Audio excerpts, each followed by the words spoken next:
Аднан Азизи од Влен во емисијата Дебата 21 изјави дека нема да има промени во владата за време на овој тримесечен период.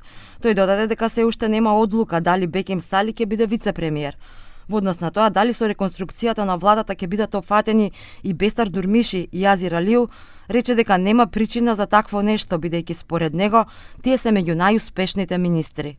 Këtë 3 mujar nuk do të ketë ndryshime.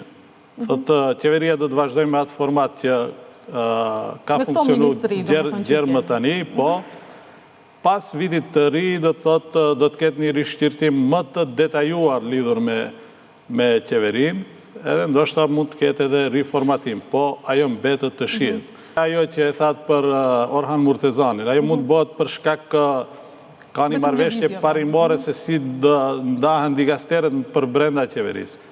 Ka mbetur që ne të shohim se si për cilën opsion do të jemi, do të jetë Bekim Sali në vend të digasterit të Orhan Murtezanit dhe zëvendës kryeministër, apo do të ketë një kombinatorik tjetër, apo do të jetë ministër pa resor. Kjo çështje nuk është e mbyllur, po shumë shpejt edhe kjo do të marrë epilog.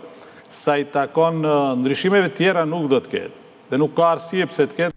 Во врска со проширувањето на владината коалиција, Аднан Азизи информираше дека водат интензивни разговори со тројца-четворица пратеници од НАЙ, кои како што рече ќе станат дел од Влен.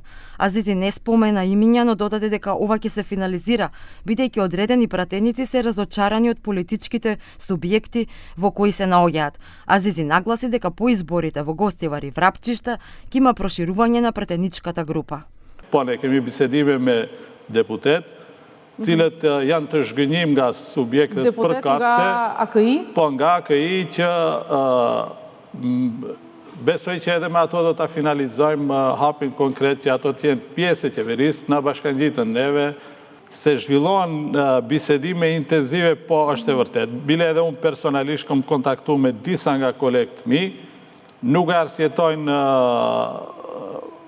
qëndrimin e partive përkatëse, dhe gjithë këtë narrativ dhe qëndrim të politikë bërjes.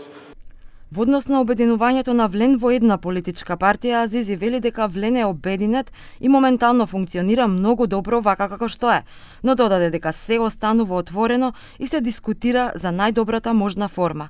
Азизи повеќе ја поддржува идејата за ротација на лидерите, бидејќи според него создавањето автократи со долго останување на чело на партиите е штетно.